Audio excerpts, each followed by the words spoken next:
We're up to chapter 3, Mishnah 9. Rabbi Yaakov says, Hamahalach b'derech v'shona. If someone is walking on the road and studying Torah, of course, a very commendable activity, umafsik b'mishnaso, and he stops his study, he interrupts his review, va'omer, and he exclaims, Ma noa ilan zeh, how beautiful is this tree? Uma noa nir zeh, and how beautiful is this field? Ma'ala olav akasav t'ila mischayev b'nafsho. It is considered for him by scripture as if he bears guilt for his soul. If someone is in the middle of studying Torah and they interrupt it to go talk about the foliage, about the brushery, about the trees, about the fields, that's something which is terrible. It's so severe. You're guilty for your life. Now, the simple understanding for this is that, well, disruptions of Torah are bad. If you're in the middle of doing something which is Torah, you're connecting to the will of God. It's the greatest thing that a human could possibly do whilst on this earth. And you're interrupting it with nonsense. Well, then that's a problem. And that's bad. Now, the commentaries note that there's 2 additional points that are being conveyed. Number 1, someone's traveling and they're studying. Well, that seems like it's extra credit. You know, they're traveling. This is not my daily schedule. This is not my daily dose, my daily quota of Torah study. This is something I'm doing out of the goodness of my own heart. And therefore, I should have a little bit more flexibility in how many interruptions I'm allowed to make. That's number 1. Still, the Mishnah tells us that no, you can't make any interruptions. In addition, what sort of interruptions is this? Is he talking about the game? Is he talking about politics? Is he talking about the television shows that he's watching? No. He's talking about the trees and the fields. What this person is trying to do is trying to appreciate the beauty of God's handiwork. If there's any good interruption, it will be this kind of interruption. You're able to appreciate the world that the Almighty gives for us, an amazing thing. Yet nonetheless, despite the fact that this is not the most, I would say, the most designated time for Torah study, and therefore the Torah study is something which is more commendable, you would think you have more latitude. B, this is a kind of disruption which doesn't seem to be so egregious. Still, we're told very severely, very harshly, that it does not override Torah. And you're, in fact, bearing guilt for your soul. You're endangering your life. Why are you endangering your life? So Rashi tells us that when someone is studying Torah, he is impervious to the Satan, to the angel of death. In fact, there's all these amazing stories in the Talmud. King David, for example, God told him, I'm not going to tell you how you'll die or when you'll die, but I'll tell you which day of the week you'll die on. You're going to die on Shabbos. So David says, great, I know how to avoid death. I'm just going to study Torah the entire Shabbos, every Shabbos, and cover my bases. And then during the week, you drive like an animal because you're right. You know that you're safe, right? Hey, you can cross the highway, no problem. But on Shabbos, you study Torah the whole Shabbos because now you know that the angel of death can't get at you. And then how indeed did the angel of death indeed get at him? So there's a few stories about this in the Talmud. The angel of death started swaying trees in the backyard. So David's like, I'm not falling for that. I'm not falling for that. I'm not listening. I don't know. I'm studying. I'm not interrupting myself for a second, but I'm going to go check out what's going on there. David starts walking down the steps to go to his backyard to see what's going on. And the angel pulls away one of the steps. So he trips and falls and loses his train of thought and stops concentrating on Torah and is vulnerable and pulls away his soul. That's what the Talmud tells us.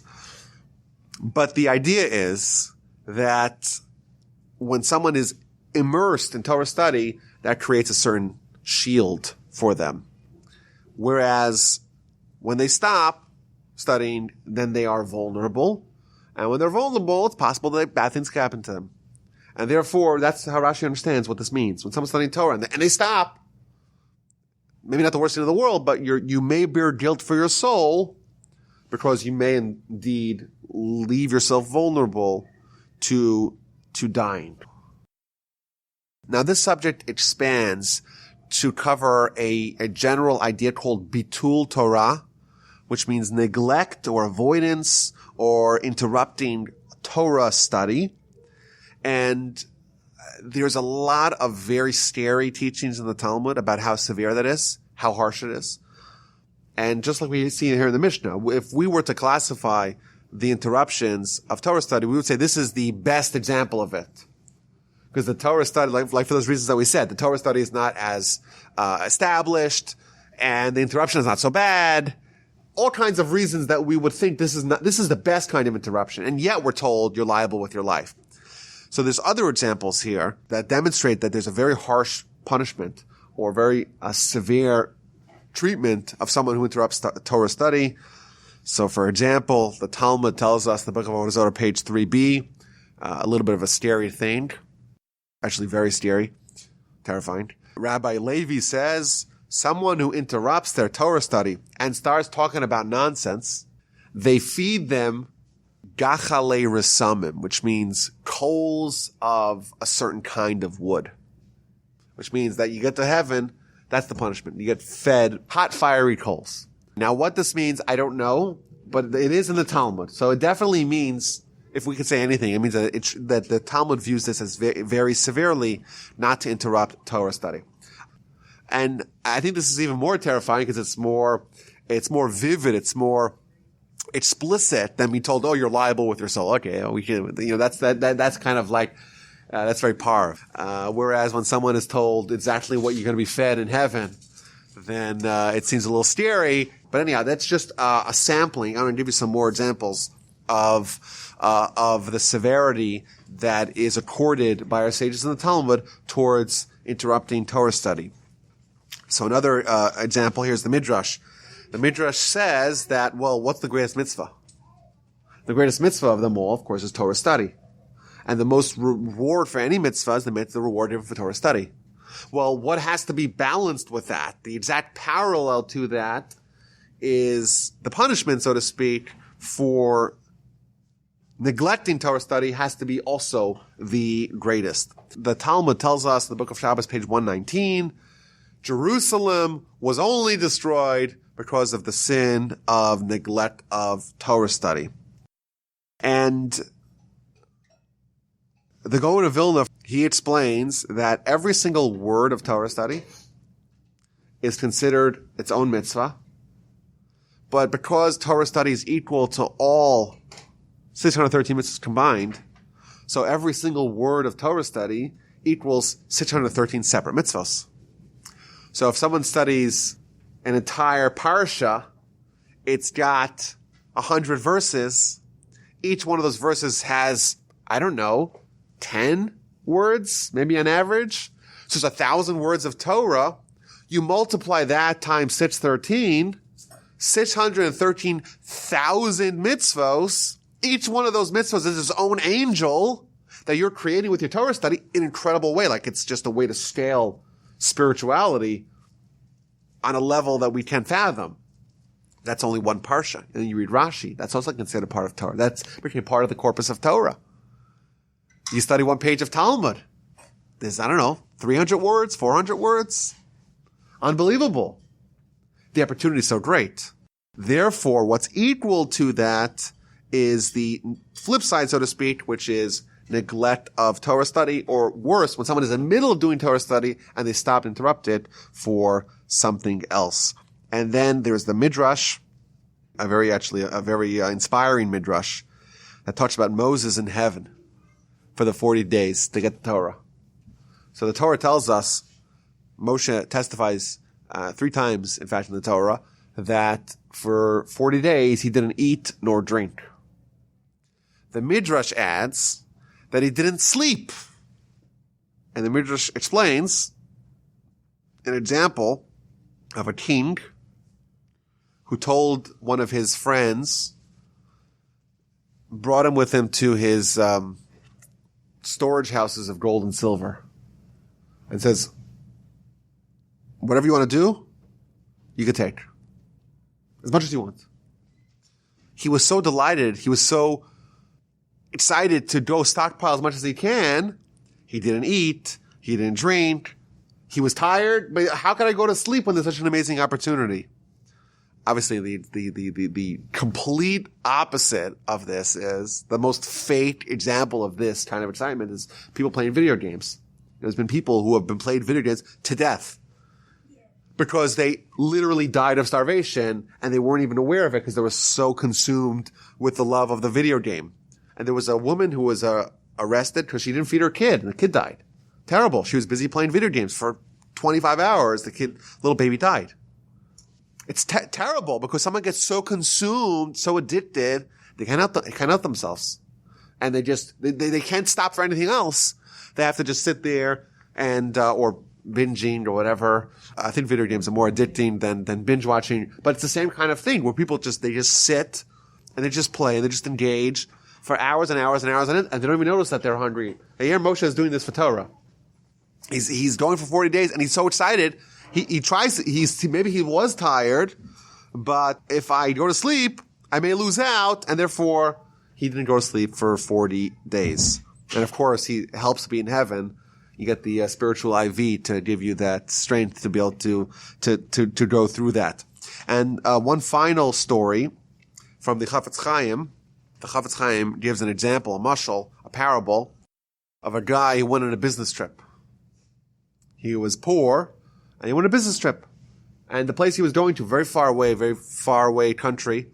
But there, gold, silver, jewels, diamonds, precious gems were plentiful. The plan was to make the long trip, to spend some time there and to come back and to feed his family with all that. So he makes the long trip. And finally he gets there after a harrowing journey. And it's amazing. Like, everywhere you go, you see diamonds and jewels and pearls and gold. This is unbelievable. And he knows he has like a year until the ship leaves, goes back home. So he quickly gets the biggest bag he can find and starts filling them up. And then some guy walks over to him and starts laughing. What are you doing? Why are you filling up with this trash? You're picking up dirt from the floor. It's trash. It's junk. Why would you store it in bags? You're crazy. Like, what we really value here is something else. And he shows him, like, we really like the what's really rare here is like the pits of dried fruits. That's what matters here. And like, he's like, yeah, you're right. And he takes his bag and empties them out and tries to look for those pits. And he spends the whole time looking for those pits. And then it's a year later and he's heading back to his family. And he's got bags full of those pits that he picked up. And he gets there and he's like, his wife is like, I missed you so much. And goes through the whole deal. I brought you all this. Like, amazing. Open it. She's like, what is this? This is disgusting. Well, why do I need this? He's like, well, they told me that that's what's important there. That's what I got. He's like, no, that's not what I want. So she shakes out the whole thing. On the bottom, she finds one diamond. Whoa, you got one. And she shakes out all his clothing. She finds like 2 or 3 or 4, Like at least he got that when he was in that faraway place. That's the parable. Of course, the explanation of the parables is simple. Our home is really in the heavenly realm. And we're sent here because here is a land full of silver, gold, diamonds, and jewels. And what's that? Those are the mitzvos. That's Torah. But we get here and it's like, what are you doing? You're wasting your time. There's all kinds of other things that really matter here. So we empty out our bag and we try to fill up those things. And we come back to heaven, we come back home, and all we have is maybe a little bit, the things that got caught up in our pan cuffs, a little bit of here, a little bit there, and we go back home, and the people like looking at us, what did you do there? It was available in every corner, there was piles and piles of them, and you didn't take any of it? You're crazy.